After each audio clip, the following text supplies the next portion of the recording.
E eis que 2 deles foram, naquele mesmo dia, para uma aldeia chamada Emaús, que estava distante de Jerusalém 60 estádios, ou 10 quilômetros, ou 12 quilômetros, né?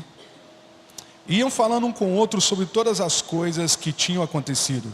E aconteceu que, enquanto eles caminhavam junto e arrazoavam entre si, o próprio Jesus se aproximou e ia com eles. Algumas traduções diz que eles se debatiam, outras diz que eles discutiam. Mas os seus olhos estavam impelidos ou impedidos para que eles não o conhecessem. E ele lhes disse: que tipo de palavras são essas que tendes um com o outro, enquanto caminhais e estáis tristes? E um deles, cujo nome era Cleopas, respondendo, disse-lhe: és tu somente um estrangeiro em Jerusalém, e não soube das coisas que nela têm acontecido nesses dias? E ele disse-lhes: quais coisas? E eles lhes disseram: a respeito de Jesus de Nazaré, que foi um profeta poderoso em feito e palavras, diante de Deus e de todo o povo, e como os principais sacerdotes e os nossos governantes o entregaram para ser condenado à morte e o crucificaram. Mas nós esperávamos, olha essa expressão, nós esperávamos que fosse ele quem havia de remir Israel. E todavia, além do mais, já é hoje o 3º dia desde que essas coisas aconteceram. Sim, e também algumas mulheres de nosso grupo ou companhia nos surpreenderam, a quais de madrugada foram ao sepulcro. E não achando o seu corpo, eles vieram dizendo que também havia tido uma visão de anjos, que diziam ele estar vivo. E alguns dos que estavam conosco foram ao sepulcro e acharam isso mesmo, como as mulheres haviam dito. Mas a ele não viram. Então lhes disse: ó tolos e tardos de coração, para não crerdes em tudo que os profetas falaram. Não convinha que Cristo sofresse essas coisas e entrasse na sua glória? E começando por Moisés e por todos os profetas, explicou-lhes em todas as escrituras as coisas a seu respeito. E aproximando-se da aldeia para onde iam, ele fez como que ia para mais longe. Mas eles o constrangeram, dizendo: fica conosco, porque já é tarde e já declinou o dia. E ele entrou para permanecer com eles. E aconteceu que, estando assentado com eles à mesa, ele tomou o pão e o abençoou e o partiu e deu-lhes. E os seus olhos foram abertos e eles o reconheceram. E ele desapareceu de diante deles. E eles disseram um para o outro: não ardia no nosso coração enquanto ele falava conosco no caminho e quando ele nos abria as escrituras? E na mesma hora levantaram-se e retornaram para Jerusalém. E encontraram os 11 reunidos e os que estavam com eles. Feche os seus olhos. Senhor, eu quero te dar graça por essa manhã, por mais uma oportunidade, Senhor. O Senhor tem nos permitido de estarmos aqui. Desde já, Senhor, te agradecendo por esses momentos tão maravilhosos que nós temos vivido aqui, desde ontem à noite, como também nessa manhã. Obrigado porque o Senhor ainda fala conosco. E nós estamos aqui como igreja, ó Pai, como terra fértil, e também, ó Deus, para absolver tudo aquilo que o Senhor tem a nos dizer. Ministra ao nosso coração, fale a nós como igreja, traga, ó Deus, libertação, traga clareza, traga entendimento para nós da sua palavra, daquilo que o Senhor tem para nós nessa manhã. E eu lhe peço, ó Pai, que toda fortaleza na nossa mente caia por terra, toda resistência caia por terra, que o Senhor nos use, ó Pai, e use a minha vida por misericórdia, porque eu sou apenas instrumento do Senhor, nada além disso, em nome de Jesus, amém. Pode tomar seu assento em nome de Jesus.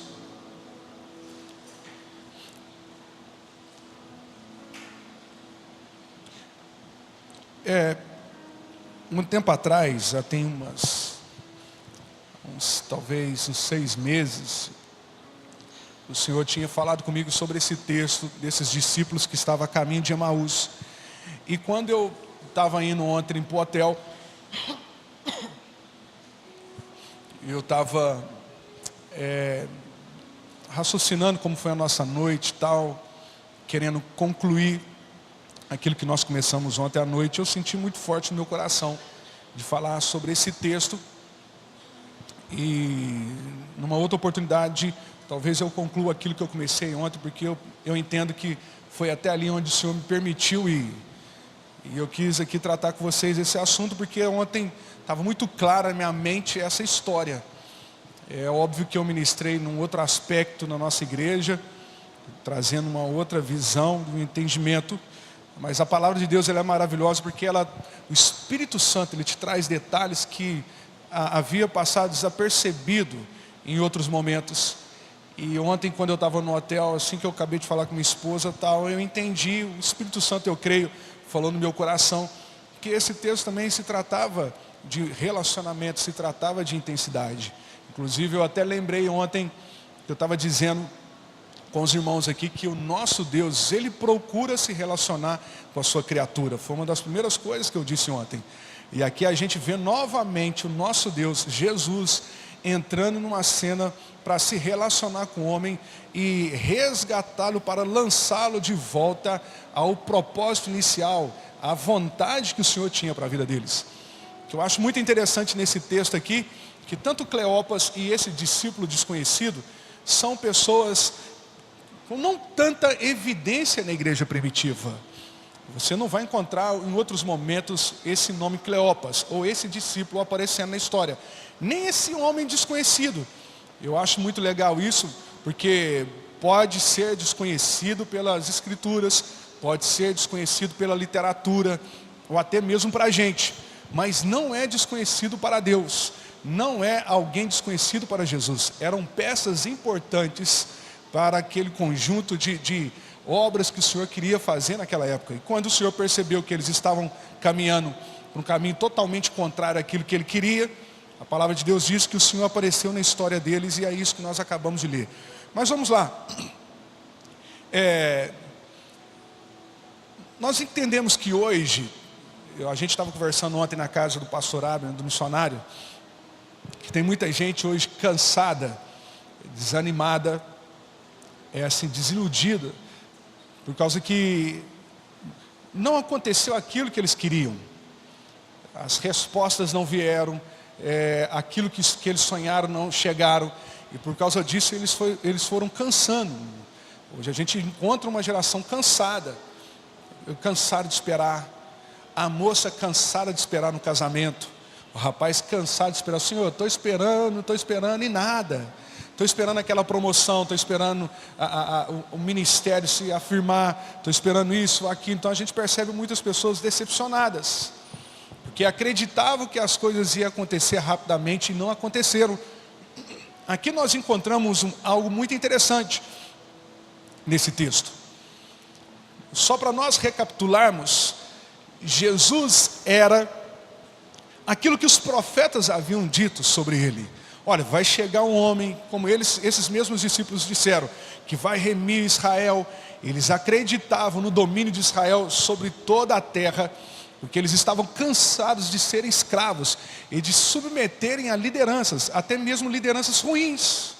Então os profetas haviam falado sobre Jesus, ou Messias, melhor dizendo.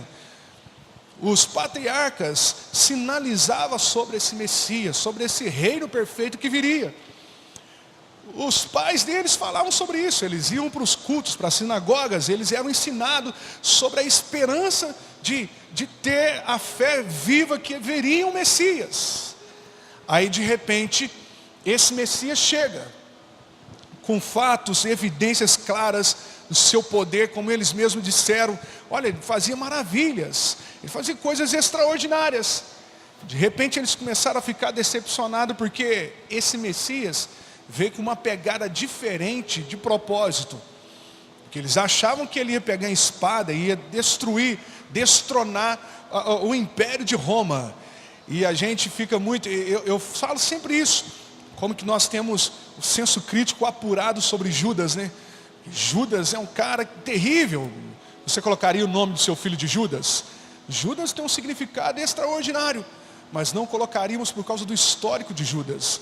Porém, Judas, quando você vai mais fundo, pedir Deus uma exegese bem clara, apurada do texto, você vai entender que Judas ele estava dominado, é óbvio, por influência maligna, mas por uma ideia que ele mesmo estabeleceu e criou de um reino perfeito e justo. Então de repente Jesus começa a mudar o discurso dele, ele começa a ficar incomodado com aquele discurso, Porque Judas era um cara, ele era um anarquista. Judas era um de esquerda. Desculpa se você é petista. Mas ele era um cara que queria fazer bagunça. E ele começa a perceber as coisas ali acontecendo. E de repente Jesus, com aquele poder, ele via Jesus levantando os mortos, curando os cegos, curando os coxos. Cara, esse cara tem poder, esse cara tem evidência, ele é líder nato. As pessoas o seguem, as pessoas estão com ele, as pessoas o honram, as pessoas morrem por causa dele. De repente Judas viu, de fato ele é o Messias, aquele que viria de vir e remir Israel, e Israel se tornar o reino poderoso de Deus. Ele tinha estabelecido as suas próprias ideias. De fato a palavra de Deus diz sobre esse reino perfeito, mas não nos conceitos e nos parâmetros humanos. Aí Jesus começa a mudar o discurso. Jesus começa a trazer uma mensagem que ele começa a ficar incomodado com aquela mensagem. Judas achava que Jesus deveria ministrar assim: vamos pegar espada, vamos para cima, vamos acabar com isso, vamos acabar com aquilo. Se ele está levantando os mortos, se ele está curando os cegos, se ele levantar a mão em direção ao Império Romano, o Império Romano vai cair. Então Judas tinha umas ideias meio loucas, e é óbvio, influenciado por Satanás. Porém nós encontramos outros homens, inclusive esses dois homens, que se decepcionaram com o final, ou chamado final, do percurso de Jesus aqui na terra. Se decepcionaram. E quantos de nós não nos decepcionamos porque as coisas não acontecem da maneira como nós gostaríamos? Nós decepcionamos com o nosso chamado porque nós fizemos um parâmetro, um padrão, que eu tenho 34 anos eu queria estar aqui.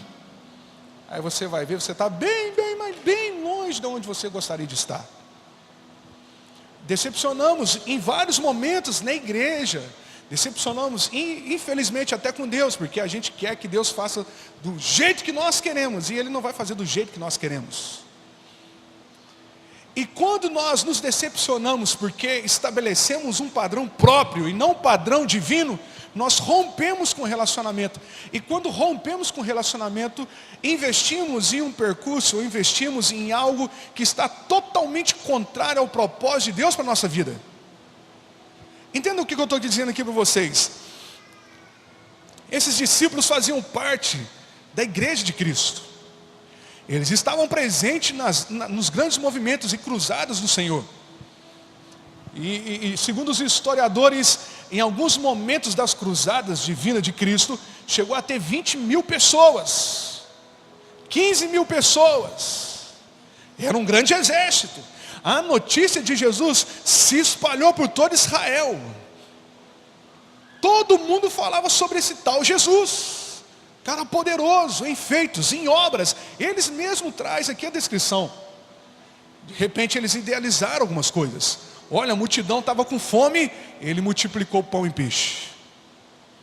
Ele sempre tinha uma carta na manga. Ele nunca era pego de surpresa.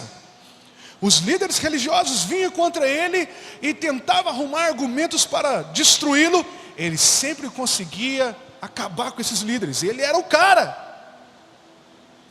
E de repente agora, no final das contas, esse cara morre crucificado. E infelizmente, muitos de nós temos a síndrome de Tomé. Nós temos que ver para crer. E aqui está acontecendo algo muito estranho na vida desses discípulos. Por quê? A palavra de Deus diz: e eis que 2 deles foram naquele mesmo dia para uma aldeia chamada Emaús. Naquele mesmo dia, que dia era esse? Era domingo.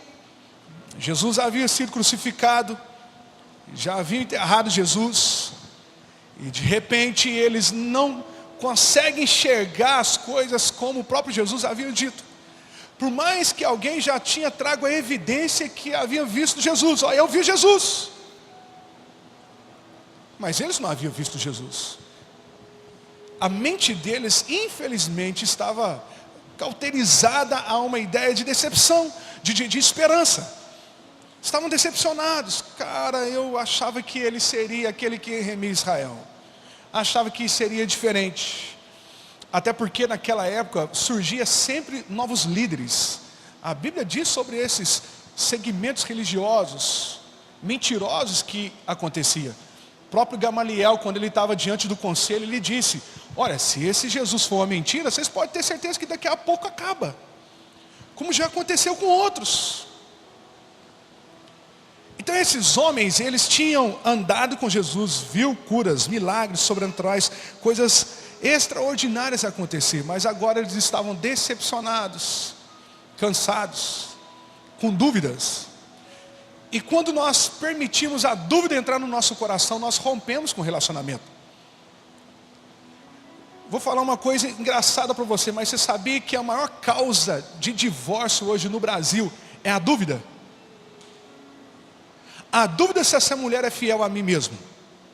A dúvida se ela não está roubando dinheiro meu. A dúvida se lá no trabalho dela ela não dá moral para outros rapazes, para outros homens. A maior causa de divórcio hoje no Brasil é a dúvida.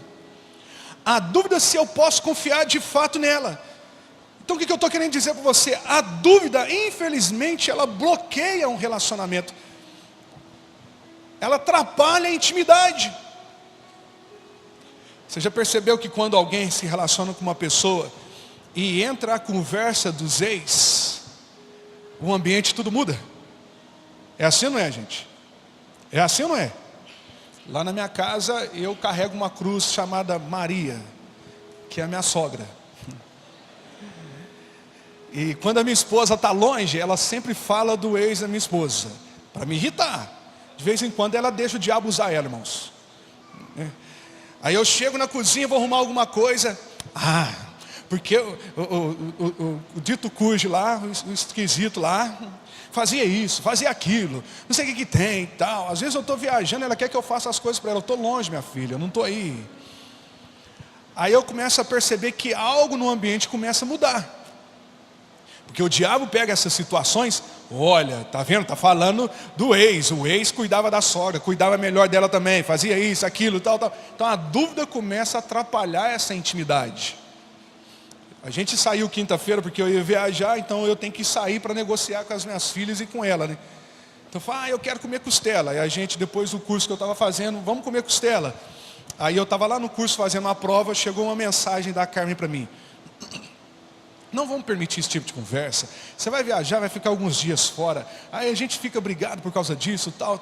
Aí depois eu fui conversar com ela e eu falei justamente isso para ela. Você está vendo? Você confia em mim? Confio. Eu confio em você também. Beleza. Eu acredito naquilo que você falou para mim. E as situações por causa de discípulos, por causa de pessoas. E de repente eu estava falando para ela, está vendo que a dúvida faz com que a nossa intimidade seja afetada. A dúvida faz com que pessoas rompem relacionamentos. O que estava acontecendo com Cleopas e esse discípulo desconhecido? Eles estavam duvidosos da pessoa de Jesus, duvidosos da promessa do Senhor. Quantos aqui já receberam promessas? Levanta a sua mão. Ok. E essas promessas foram realizadas? Muitas delas não. Mas nós aprendemos por causa do contexto religioso. Eu não morrerei enquanto o Senhor não cumprir em mim. Mentira, irmão. Vai ler Hebreus capítulo 11. Que a palavra de Deus diz que muitos deles morreram sem ver a terra prometida, mas não deixaram de caminhar em direção à terra prometida. Porque eles tinham uma visão terrena e a terra prometida era eterna, era celestial. E a Bíblia diz que o mundo não era digno desses homens. E muitas coisas no conceito pessoal que eles haviam estabelecido não aconteceram. Já recebi promessas de várias maneiras. Uma vez eu falei com vocês aqui, se eu não me engano, que eu recebi uma promessa que eu seria baterista de uma banda famosa no Brasil. Hoje, quando não tem baterista, tem 3 bateristas na igreja. Quando não tem, irmão, eu passo mal na bateria. Passo mal, dá cãibra, dá dor nas costas, na perna. Saio lá de dentro do aquário todo suado. Falo, rapaz, e um dia eu ouvi um cara dizendo que eu seria um baterista famoso. No caso, na época era a Oficina G3. Nem sei se existe hoje, existe? Existe? Aí, tá vendo? Não fui nada do que aquilo que o cara falou, mas por um tempo eu idealizei aquilo. E tem muitas promessas que são de fato não profetadas, promessas que ainda não aconteceu. Porque eu creio que as promessas de Deus também estão condicionadas ao quanto eu estou trabalhando para elas serem realizadas na minha vida. o quanto de condição eu tenho para que aquela promessa aconteça na minha vida. Olha, eu tirarei vocês da terra do Egito e vou levá-los para uma terra que manda leite e mel. E aquela geração, a não ser 2, viram essa terra que manda leite e mel. Era o Deus da profecia que havia falhado, ou era aqueles que receberam a profecia que não entraram na condição de receber a promessa? Eles morreram no deserto. Então tem muitos irmãos na igreja, Deus falou que ia me curar, Deus falou que ia me libertar, Deus falou que salvaria o meu marido, Deus falou isso e aquilo. Me fizeram promessa disso. Deixa eu dizer, quem fez a promessa talvez foi a religião, não Deus. E se foi Deus, Ele quer cumprir, Ele vai cumprir. Ele só está observando o nível de condicionamento que você tem para receber essa promessa. Nós perdemos 2 moças agora na nossa igreja com câncer. A última cuidava das minhas filhas. Inclusive quando eu vinha para a Carmen, porque ela que ficava cuidando das nossas filhas. O penúltimo momento que eu tive com ela, ela segurou na minha mão, e orando, e ela disse assim: pastor, eu só não quero morrer porque eu tenho tanta coisa para me fazer. E pensa um cara que não tinha palavras para falar com essa menina. E ela segurando ela com dor, o câncer espalhou do joelho para cima, o câncer havia tomado todo o corpo dela. E ela chorava, segurava na minha mão. Eu chegava em casa, a família ligava: pastor, era aquela você e a pastora. Aí a gente tinha que ir para lá. E ela perguntava para mim: por que eu tenho que morrer? E eu sem resposta para dar para ela. Mas eu não recebi a promessa que seria assim, assim, assim, assim. Lembro que no final de tudo ela já estava consciente: Senhor, que seja feita a sua vontade. Eu entrei no carro, fui para o curso que eu faço em uma outra cidade. E de repente eu comecei a chorar e comecei a falar para Deus: Senhor, eu não sei nem mais orar. Eu estou igualzinho os discípulos que vinham de uma cultura religiosa, sabia orar, missionário, mas não sabia mais orar. Eu devo orar por cura? Não devo orar por cura? Como é que eu estou orando e não está funcionando? O diabo entra nessa situação: a sua oração é oração fraca, não está resolvendo. Olha, já morreu uma que deixou 3 criancinhas, 30 anos a moça na igreja, deixou 3 meninos. E eu orei com toda a força, irmão, orei para aquele mal sair. Falei: Senhor, no céu não existe câncer, então nela também não deve haver câncer. Eu estou chamando a existência do céu na vida dela. E ela: pastor, não estou sentindo nada. Gostoso, aleluia. O médico deu para ela apenas 3 meses de vida. Ela viveu mais de 1 ano e meio. E eu achava que ela estava curada. Ela engravidou e todo mundo achando uma beleza, porque o médico ficou assustado. Como assim uma criança está sendo gerada dentro de você, e você com quimioterapia e tal? Eu falei: cara, Deus é maravilhoso. De repente ela deu uma convulsão. E eu estava viajando, a minha esposa foi lá na casa dela. No outro dia ela entrou no hospital, para nunca mais sair. Pensa um cara que entrou em conflito. Foi eu. Porque o marido dela, com 3 menininhos, um de 7, um de 5 e um de 4 aninhos, começou a pegar na minha mão e dizer assim: fala para Deus, pastor, como é que eu vou fazer com esses meninos? Eu sou caminhoneiro. E eu não tinha resposta, irmão. E eu sou pastor. Mas eu havia recebido promessas de alguém: aonde você colocar as mãos, as pessoas vão ser abençoadas, as pessoas vão ser curadas, é isso e aquilo outro. E não estava funcionando mais. E eu entrei em conflito comigo mesmo. Porque aí vem uma teologia chamada cessacionista, que acredita que os dons cessaram, que eles só foram importantes para a igreja do primeiro século, para chamar a atenção. Deixa eu ser bem claro, para ser um marketing da igreja do primeiro século.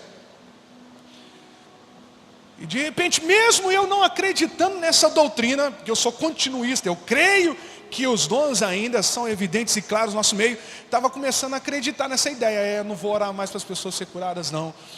Não vou orar, não vou profetizar, não vou fazer isso, tal, porque eu estava decepcionado. Até parece que eu posso decepcionar com Deus, até parece, né?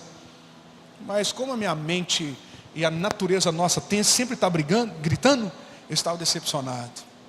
Eu entrei no carro, fui fazer um curso de teologia que eu faço em outra cidade. Aí comecei a falar: o que eu estou fazendo aqui? Por que eu estou aqui? Voltei chorando novamente para casa. Tem 2 discípulas queridas, amigas, nossa, que está lá. Já orei por tanta gente e acontecer, mas por que com elas. Comecei a falar para Deus, leva aquele Zé Ruela que tem lá, que não faz nada na igreja, que só dá trabalho. Leva aquele outro cabeção lá, que todo final de semana eu estou lá com esse cabra, resolvendo um problema. Leva outro, leva aqui, mas logo essa aqui que tem 4 células. A outra é uma bola na mão de Deus. Não leva elas não, Senhor. E por que não está funcionando a oração? Aí sabe o que Deus fez comigo? Falou assim, você tem que continuar orando. Mas de fato a sua oração está errada. Olha como é que o meu filho orou.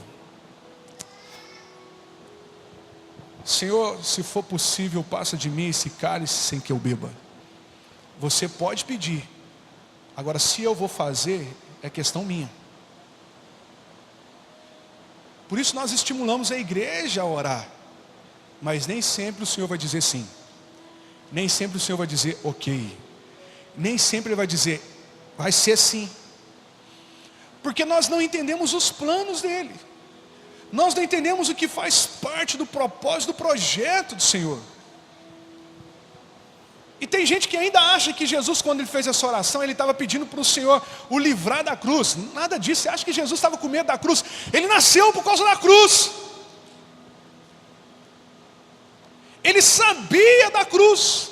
No entanto, quando o próprio Pedro chegou diante dele e disse que ele não iria para Jerusalém, influenciado por Satanás, o que Jesus disse? Para trás de mim, Satanás. Você não entende nada das coisas celestiais. Jesus nasceu por causa da cruz. Ele sabia que morreria na cruz. O propósito da cruz era algo que estava intrínseco a Ele. Ele nasceu por causa disso. Ainda tem alguns por aí, o próprio Jesus pediu, Senhor, passa de mim esse cálice sem que eu beba. Não é nada disso. Se você for ler o texto, a palavra de Deus diz que a angústia era tão grande, que era capaz de matá-lo. E o propósito não era ele morrer de angústia, era ele morrer na cruz, como sacrifício perfeito. Senhor, passa de mim esse cálice sem que eu beba. Eu posso orar, eu posso pedir, eu posso clamar, eu posso suplicar, mas contudo não seja a minha vontade, mas a sua vontade. Aí eu comecei a falar com Deus, Senhor, então tá bom, eu entendi. Senhor, ora ela, cura ela, transforma, Senhor, que o teu nome seja glorificado. Vai ser algo tão maravilhoso, vai ser algo tão poderoso. Contudo seja a tua vontade, e tomara que a sua vontade seja curar ela. Eu já estava querendo impor a minha vontade. O que estava acontecendo ali? Estava acontecendo algo errado no meu relacionamento com Deus. Porque quando nós decepcionamos com o nosso relacionamento com o Espírito Santo, porque não adianta você falar, eu nunca decepciono. Decepciona sim. Quando as coisas não acontecem como você queria, o diálogo começa a ser errado. Você começa a orar errado.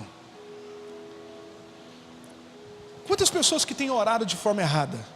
Têm suplicado de forma errada? E tomado ações de formas erradas?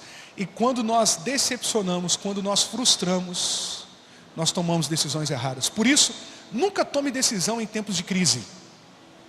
Fala para quem está ao seu lado assim, nunca tome decisão em tempos de crise. Porque isso pode te levar para longe daquilo que Deus tem para a sua vida. Você já percebeu que toda decisão tomada em tempos de crise, depois a gente sofre com elas? É assim ou não é, gente? É assim. Um tempo atrás eu estava decepcionado pra caramba com a igreja, com um monte de coisa. Eu peguei minha malinha, peguei minha mochila, já tem um tempo isso. Arrumei minhas coisas, falei com os meus pais, falei com a minha esposa, falei, eu preciso de um tempo. E ela falou assim, onde você vai? Eu falei assim, não, eu vou comunicar com você. Eu só preciso desligar. Eu não estou legal. Ah, mas não sei o que tem. Eu falei, não estou legal. Na realidade, eu ia para um lugar. E depois de um tempo, eu ia buscar ela. Já estava tudo planejado, tudo arrumado. Aí eu estou na sala de casa, esperando os meus pais. Já tem um tempo já isso. Para comunicar com eles que eu ia entregar a igreja. Aí minha esposa chorando. Não, faz isso, amor, faz isso. Eu falei assim, amor, eu vou arrumar tudo. Você não vai faltar nada para você. Daqui a pouco eu vou te buscar, tal, a gente vai ficar junto. Mas eu vou estourar aqui, eu preciso ir embora. A mochila do meu lado. De repente meu telefone toca e eu não quis atender. O telefone continuou tocando, eu não quis atender. Tocou várias vezes, eu não quis atender.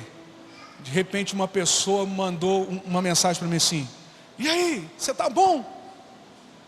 Um amigo meu. E no áudio ele estava dizendo assim: ontem eu estava orando com alguns irmãos, e de repente o Senhor nos tomou de uma forma sobrenatural e gloriosa. E eu abri os olhos no ambiente onde a gente estava. Você estava em pé na parede, encostado na parede, com a mochila nas costas e dizendo assim: eu não consigo mais, eu não consigo mais. Ninguém é curado, ninguém é transformado, não tem crescimento, não tem resultado. Eu não consigo mais, não está dando mais, eu não aguento mais, eu não fui chamado para isso. Eu estou frustrado, eu estou cansado. Eu só estou dizendo isso para você porque na mesma hora que eu vi essa cena, apareceu um homem e disse assim para mim: fala para ele que eu estou no plano disso tudo.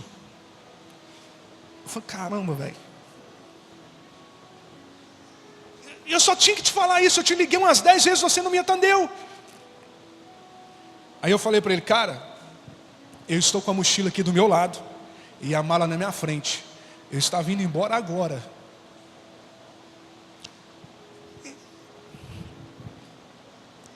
Naquele momento, eu estava frustrado com o ministério, frustrado com as pessoas, frustrado com a igreja,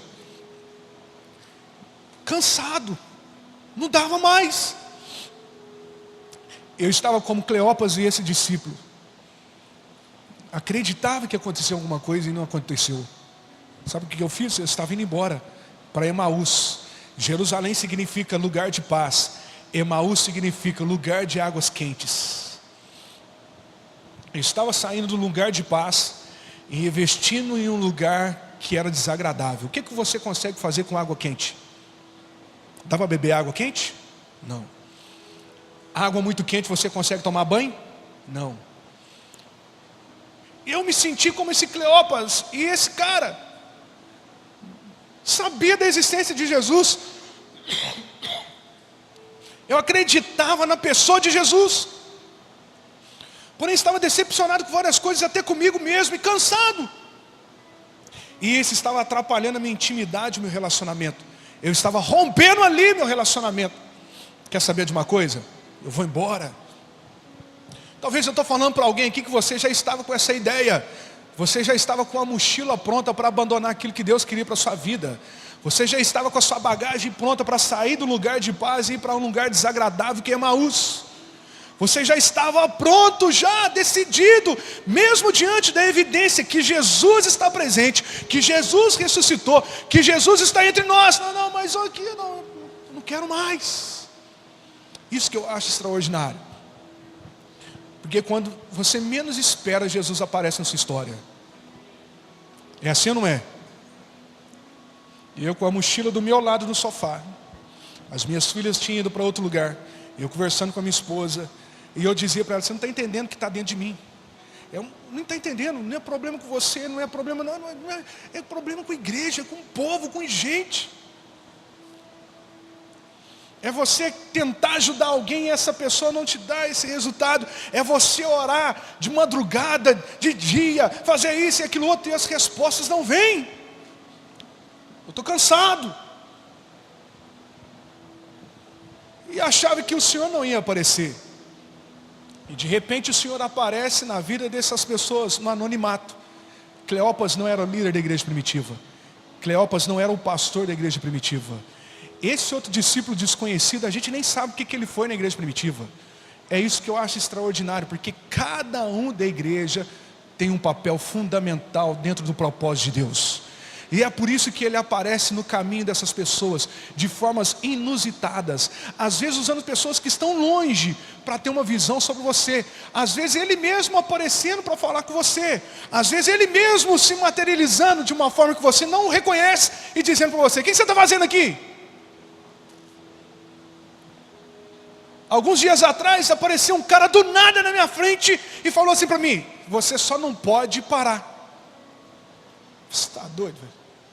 Você é o diabo. Nem conhece esse cabra. Estava blasfemando ainda. Você só não pode parar. Você precisa continuar. Mas que é isso? Depois eu fui entender que era o Senhor aparecendo no meu caminho para Emaús. Jesus está aparecendo aqui no caminho de Emaús de alguém. Você já estava com a mochila nas costas para ir embora. Porque esse negócio é pressão demais. É pressão ser líder de célula, é pressão cuidar de pessoas, é pressão isso, aquilo outro. E você está afetando o seu relacionamento com o Senhor por causa dessas decepções. E quando nós entramos em crise ou estamos em crise, tomamos decisões erradas. Quantas pessoas que eu oro, agora recentemente eu orei para uma mulher, ela falou: pastor, eu não amo o marido que eu tenho. Eu falei: caramba, você não ama o cara, véio. Como é que faz? Eu não amo, por que você ficou com ele? É porque eu me decepcionei com o amor da minha vida. E eu, para me irritar ele, eu falei: vou ficar com esse cara, vou engravidar dele. E agora, minha filha, como é que vai fazer? O cara que eu amo está lá, bonitinho, solteiro, e eu sei que me ama, mas agora eu estou enrascado com essa encrenca aqui. O que eu estava vendo ali diante de mim? Decisões em tempo de crise. Quando você está em crise, você rompe alianças com quem você não deveria romper. Você retarda o propósito e a promessa de Deus na sua vida. Eu tenho um cara na nossa igreja que eu sonhava com ele. Vai ser um pastor, vai ser um pastor, vai ser um pastor. Por causa da crise que ele tinha, ele rompeu a aliança comigo. Rompeu a aliança com o ministério. Rompeu a aliança com os amigos. Agora em julho nós consagramos 4 rapazes da nossa igreja pastores. E ele era para ser um dos pastores. Retarda a bênção de Deus. Retarda a promessa de Deus. E pode-se dizer que muitos deles nunca mais vai usufruir da promessa de Deus, porque no tempo de crise tomou decisão errada. No tempo de crise, não rompa aliança com quem você não deveria romper. Não abandone ministério. Não abandone a Deus. Não entre no conflito e permita o orgulho falar para você: sai disso, para com isso. Vai embora, não faça isso, porque depois lá na frente a ficha vai cair e você vai ver que foi por causa da crise. Quantos amigos você deixou de se relacionar por causa de crise? Quantas bênçãos você deixou de usufruir por causa da crise? Quantas pessoas você deixou de ter uma aliança com eles e rompeu a aliança por causa de crise? Agora estavam esses rapazes descendo em direção a Emaús. E geograficamente é descida. Jerusalém está no meio de uma montanha. Porque quando você rompe a sua aliança, rompe a sua intimidade por causa da crise, você entra num declínio espiritual terrível. Mas Deus deveria ser assim, mas não foi assim. E a palavra de Deus diz que de repente Jesus apareceu aonde, irmãos? Jesus apareceu aonde? No meio deles. Outra coisa que a crise faz, nos impede de enxergar Deus. Aí a gente fala que é o diabo. A gente fala que é coisa da nossa cabeça. A gente chega a dizer que não é Deus agindo naquilo. A crise, ela infelizmente te cega. E o relacionamento agora não tem mais vida, o relacionamento agora não tem mais verdade, o relacionamento agora não tem mais transparência, agora está tudo obscurecido por causa da crise. Por que você acha que tem tantos pastores hoje suicidando no Brasil? São crises não tratadas. Eu tive SPA, Síndrome do Pensamento Acelerado, que é uma crise emocional. Nem bem tinha chegado segunda-feira, eu já estava preocupado com domingo. Crise. Por que esse irmão não veio? Por que aquela irmã não veio? Mas eu estou cuidando tanto. Eu liguei, lembrei dele, orei por ele, jejuei por ele, fiz isso, fiz aquilo. Agora não quer nada. De repente comecei a entrar em crise. Crise por causa de finanças. Crise porque as coisas não estavam acontecendo. Crise porque alguém disse que a igreja seria uma igreja relevante, grande e poderosa. E já tem 4 anos que eu estou na frente da igreja e não sai do lugar. O missionário ontem na casa dele, ele estava sendo libertador para mim. Em algumas áreas que ele estava comentando. Ele nem sabe, mas ele estava sendo libertador. Mas porque o mecanismo religioso acha que você só é bom quando cresce. Não estou crescendo. crescendo, não está fluindo, não está funcionando. E aí por causa da crise, quer saber, eu sou formado, cara, eu vou trabalhar na minha área. Deixa eu ir embora para os Estados Unidos. Eu tinha um colega que já estava me chamando para ir trabalhar com ele. Eu estive lá e eu trabalhei uma semana com o cara, eu gostei do trabalho. Uma semana que eu trabalhei com ele, eu ganhei mais do que eu ganho aqui 2 meses. Quer saber de uma coisa? E lá eu faço a obra de Deus, vamos embora. Mas quando você está em crise, você não enxerga Deus, você não enxerga as promessas, você perde a esperança, você perde a visão. Você rompe a intimidade e o relacionamento. Mas pastor, qual que é a melhor coisa a ser feita quando você está em crise? Esperar no Senhor. Bate a mão no ombro de quem está ao seu lado e fala assim: espera no Senhor. Fala com ele, fique tranquilo. Espere no Senhor. A palavra de Deus diz que Jesus apareceu no meio deles. E Jesus perguntou para eles: o que vocês estão discutindo aí? Arrazoando entre si. O que isso me leva a entender? A Bíblia diz, deixa bem claro, algumas traduções dizem assim, que eles discutiam entre eles. Se eles estavam discutindo é porque havia alguém no meio deles que ainda estava com a ideia de continuar em Jerusalém. Você está entendendo o que eu estou dizendo? É aquela situação assim que você está convicto, não, vai acontecer, vai fluir, vai chegar, tal, mas aí aparece alguém, vai não.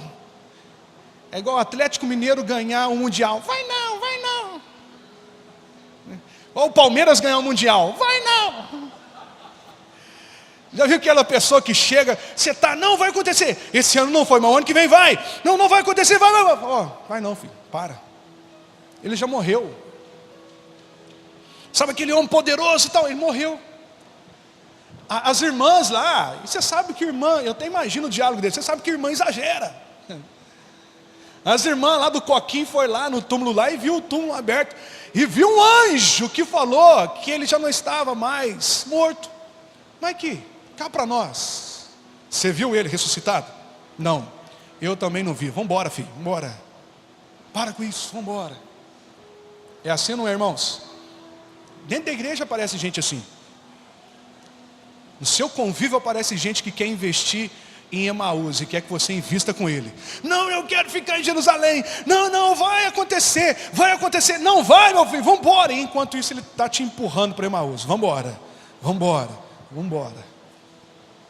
Eles discutiam entre eles. Eu chamo isso de aonde eu amarrei meu burro. É aqueles relacionamentos que você tem que te leva para o buraco.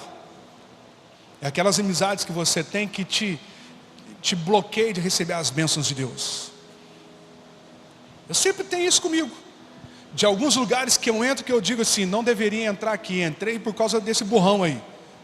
Um burro amarrou ao outro burro.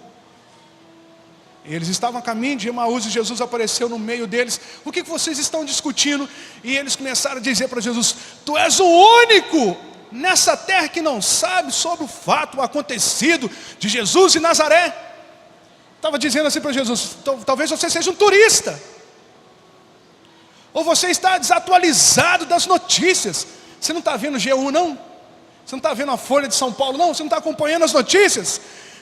Jesus, que era poderoso em obras e feitos, os líderes religiosos, os políticos o mataram. Começaram a falar para Jesus. E quem estava no meio deles? Quem estava no meio deles, gente? Quem estava no meio deles? Jesus. A crise te impede de ver Cristo revelado. Toma cuidado com a crise. Eu estou falando por experiência própria, irmãos. Você acha que eu mentiria alguma coisa? Eu estou sendo sincero com vocês e abrindo meu coração. Tantas coisas maravilhosas acontecendo no meu ministério, na minha vida. E eu não estava vendo Cristo revelado. Eu só via algo obscuro.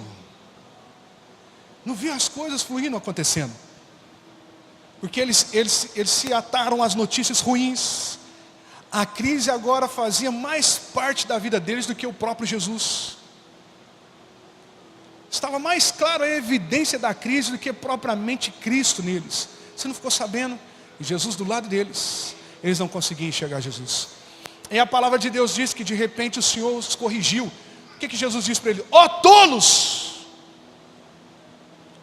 Traduzindo, seus cabeção, seus burrão. Vocês não lembram o que a palavra de Deus diz? O que os patriarcas, os profetas falaram sobre isso? Que era necessário sim, o Cristo ser crucificado e sofrer e padecer. Pastor, o que isso tem a ver? Que a única coisa para abrir nossa mente, a única coisa para romper com a nossa crise, e as nossas escamas espirituais cair por terra, é a palavra de Deus. Jesus foi lá na palavra de Deus para alertá-los. Ó tolos, os profetas não falaram sobre isso. Eles foram corrigidos pelo próprio Senhor, mas ainda não haviam enxergado o Senhor. E a palavra de Deus diz que os três caminhando, de repente o Senhor se fez como se passasse adiante. Por que Jesus não queria entrar em Emaús? Pois a própria palavra de Deus diz que Jesus se fez como passasse adiante. Porque Emaús não era o destino de Jesus. Se você está estabelecendo a sua tenda em um lugar que não é o destino do Senhor Jesus, você vai sofrer. Jesus passou como se fosse adiante. Jesus não ia parar em Emaús. Não ache você que Jesus vai parar num lugar onde Ele não tem por destino. Ele não vai parar. Eu recebo convites diretos para ir embora da minha cidade. Vamos pastorear aqui em tal lugar, da nossa igreja e de outras igrejas. Vamos para outro lugar, vamos fazer isso, vamos fazer aquilo. Aqui, você quer assumir tal lugar, você quer assumir aquele outro lugar. E eu lembro do missionário Paulo Roberto, que me discipulou durante anos. Todo mês eu estava com ele. E ele sentava e falava para mim assim: Ilquias, não mova sem a nuvem. Cria raízes, não mova sem a nuvem. Cria raízes. E tem coisas que é assim, de chamar a atenção da vaidade humana. E eu aplico isso aqui agora, é estabelecer sua tenda aonde não é o destino de Deus para você. Eu não te chamei para Emaús. Se você for ler a continuação do texto, a palavra de Deus diz que a vontade de Jesus era que todos continuassem aonde? Em Jerusalém. Não saia de Jerusalém até que do alto sejais revestido de poder. Um dia você pode ir para Emaús, mas hoje não, hoje é Jerusalém. Um dia você vai para os confins da terra, mas ainda não. Você vai debaixo da minha palavra, ainda não está debaixo da minha palavra. Fique em Jerusalém. E a palavra de Deus diz que Jesus se fez como se passasse adiante. Mas se tem uma coisa que mexe com o nosso Pai, que mexe com Jesus, é convite. Fala com quem está ao seu lado assim: se tem alguma coisa que mexe com Jesus, é um convite. Jesus ama convites, irmãos. Principalmente quando você faz o convite para Ele entrar na sua vida. Ele ama isso. Eu não sei, as cenas mais bonitas que tem para mim como pastor é quando alguém vem à frente da igreja e diz assim: Senhor, eu te convido a entrar na minha vida. Ele mal entende que o Senhor é soberano sobre tudo e Ele entra onde Ele quiser. Mas quando a pessoa, ela diz isso para o Senhor: eu te convido a entrar na minha casa, eu te convido a ficar comigo. Isso é fascinante. Emaús não era o destino de Jesus, mas depois de um convite desse, Ele não podia recusar. E o que eu quero dizer para você é que tem um lugar onde você está estabelecendo a sua tenda, não é o destino de Jesus, mas se você o convidar, irmão, aí algo começa a mudar. Agora preste atenção. Jesus estava indo embora. Se fez como se passasse adiante. E de repente um deles gritou: Senhor, ainda não sabendo que Ele era Jesus. Senhor, aqui, já se faz tarde. Fica, Senhor. E eu lembro daquela canção: fica, Senhor, já se faz tarde. Não é assim, missionário? Tens meu coração para pousar. 1900 e bolinha. Fica, Senhor, já se faz tarde. Depois de um convite desse. Agora, preste atenção em algo interessante no texto. Eu vou lá no texto para você ver que eu não estou mentindo. Olha lá no texto, deixa eu ver aqui, 29, coloca 29 para nós aí. No versículo 29, nós estávamos lendo aí. Lucas capítulo 24, verso 29. Mas eles insistiram muito com ele: fica conosco, pois a noite já vem, o dia já está quase findando. Então ele entrou para ficar com eles. Agora olhe que coisa interessante, e permita que esse texto pule para dentro de você. Olha que coisa fantástica. Vai, 30. Quando estava à mesa com eles, tomou o pão, deu graças, partiu e o deu a eles. Opa. A casa era de Jesus? Ele era só o convidado, não era? Como que é assim? Ele está pegando o pão, agora está partindo, dando graças e repartiu com eles. Porque quando você chama Jesus para entrar na sua vida, ele tem que assumir o comando. Se ele não assumir o comando, ele nem entra. Se fosse qualquer outra pessoa, nós diríamos que esse cara é folgado, hein? Eu chamo para ele entrar na minha casa e ele vai lá, mete a mão na mesa, pega o pão, reparte, dá graças e ele que parte. O certo não seria o anfitrião ou quem convidou pegar o pão e repartir? Não é interessante esse texto? Fica, Senhor, já se faz tarde. E o Senhor entrou e ficou com eles. E assentando-se à mesa, o Senhor pegou o pão, deu graças e partiu com eles. Aqui também mostra algo extremamente maravilhoso. Porque hoje nas nossas ceias, é óbvio que nós não podemos generalizar, se tornou mais um momento ritualístico, cerimonialista, do que de fato um momento espiritual. O que significa o pão repartido? Significa justamente o Senhor compartilhando conosco aquilo que Ele tem. Quando o pão é partido, o Senhor está dizendo assim: eu compartilho com vocês a paternidade. Agora vocês também são filhos.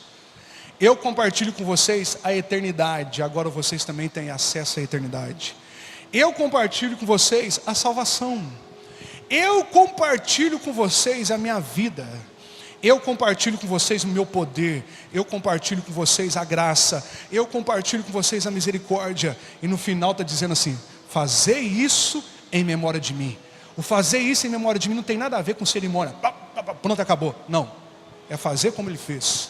Compartilhe com os outros a paternidade. Compartilhe com os outros a graça. Compartilhe com os outros a misericórdia. Compartilhe com os outros a salvação que recebeste. Compartilhe com os outros a bênção que recebeste. É muito maravilhoso isso. E olha o que o texto diz para nós. Vamos mais à frente aí no verso 31. Olha o que o texto diz: então os olhos deles foram abertos e o reconheceram. Opa, algo está atrapalhado nesse relacionamento. Depois do Senhor ministrar para eles, levar-os a palavra, eles convidar o Senhor para entrar na vida deles, e depois desse ato de partir o pão, os olhos deles se abriram. Pão significa o que, gente? Pão à mesa, relacionamento, comunhão. Você só vai voltar a enxergar Jesus quando você tiver comunhão. Você só vai conseguir entender que é Ele quando você estiver no relacionamento com Ele. Depois deles partir o pão e estarem em comunhão, os olhos deles se abriram. E a palavra de Deus diz: e Ele desapareceu da vista deles. Eu não sei se vocês já ouviram um testemunho, já ouvi algumas vezes, de um missionário que foi para as Ilhas Centrais ministrar para alguns pescadores. E ele estava ministrando justamente esse texto para esses pescadores. E como em todo lugar tem aquele que fala demais, e a moçada não deixa que ele fique falando, que ele viaja na maionese. E nessa ilha tinha esse pescador que falava demais, e ninguém deixava ele falar. Então estava lá um missionário ensinando esse texto para ele, ele levantando a mãozinha querendo falar, mas ninguém deixava ele falar. Aí alguém perguntou para o missionário assim: aqui, mas se Jesus desapareceu do meio deles, para onde que Jesus foi? Segundo os historiadores, nós encontramos, é óbvio que algumas ideias divergem uma da outra, que Jesus dali ele foi para encontrar com Tomé, com os discípulos novamente. Mas entenda comigo, aquele missionário ficou numa enrascada naquele momento. Ué, para onde que Jesus foi? Ué, Jesus não desapareceu, para onde que ele foi? Aí o pescador estava lá atrás: deixa eu falar, e ninguém deixava ele falar. Falou: deixa eu falar, e ninguém deixava ele falar. E o missionário, muito apertado com aquela questão: fala, meu filho, o que você tem a falar? Gente, essa resposta é muito óbvia. Se Jesus desapareceu diante das vistas deles, logo Jesus entrou neles. Jesus desapareceu da vista deles para fazer morada neles. Jesus foi embora, não, porque Jesus agora estava neles. E quando Jesus está em nós, os nossos olhos se abrem, porque Ele é onipotente, onisciente, onipresente. Ele pode estar com Tomé, mas ainda assim em mim. Ele pode estar lá não sei aonde, mas ainda assim em mim. Você está entendendo o que eu estou dizendo? Os olhos deles se abriram. Eles andaram cerca de 12 quilômetros para chegar em Emaús. Agora, quando os nossos olhos se abrem, você vai falar assim: o pastor gosta de falar de propósito. Porque nós nascemos para um propósito. E desapareceu da vista dele, verso 32. Perguntaram-se um ao outro: não estava queimando no nosso coração, enquanto ele nos falava no caminho, e nos expunha, olha só, e nos expunha as escrituras. Algo já estava acontecendo dentro deles. As escrituras já estavam libertando eles daquela crise existencialista que existia entre eles. Algo já estava tirando aquelas escamas. O coração deles já estava sendo novamente ministrado. Não ardia no nosso coração quando ele falava conosco. No verso 33, para nós terminarmos: levantaram-se e voltaram imediatamente para Jerusalém, e ali encontraram os 11 e os que estavam com eles reunidos. Então, quando nós nos relacionamos, os nossos olhos se abrem. E quando os nossos olhos se abrem, nós imediatamente voltamos para o propósito de Deus para a nossa vida. A vontade dele não é que eu vá para Emaús. A vontade dele é que eu estabeleça e fique em Jerusalém, até que ele me envie para outro lugar. Então, como saber se você tem um relacionamento sadio com o Senhor? Como saber se você tem comunhão com o Senhor? É justamente entendendo o quanto você abraçou o seu propósito. Você quer saber se alguém é íntimo de Deus? Observe o quanto de intensidade ele vive o propósito dele. Não é o quanto ele sobe para o monte, não. Isso é importante. Mas não é o quanto ele jejua também, não. Isso também é importante. Talvez ninguém no mundo ore tanto como os monges. Talvez ninguém no mundo jejue como os monges. Mas ainda assim pode fazer tudo isso e não viver o propósito. Você quer conhecer alguém íntimo de Deus? Observe o quanto ele abraça o propósito de Deus para a vida dele. Não é o quanto ele ora, o quanto ele jejua, o quanto ele prega. Não. O quanto ele vive o propósito de Deus para a vida dele. Então olha para esse irmão que está ao seu lado. Você consegue enxergá-lo vivendo o propósito de Deus? Então ele é alguém íntimo. Fala para ele assim: rapaz, você é muito amigo desse homem, hein? Porque você é intenso nesse propósito. Agora, se for mentira, não fala não. Você fala para ele assim: sai de Emaús e vai correndo para Jerusalém. Isso é a atitude de gente íntima. Vamos ficar de pé para nós orarmos?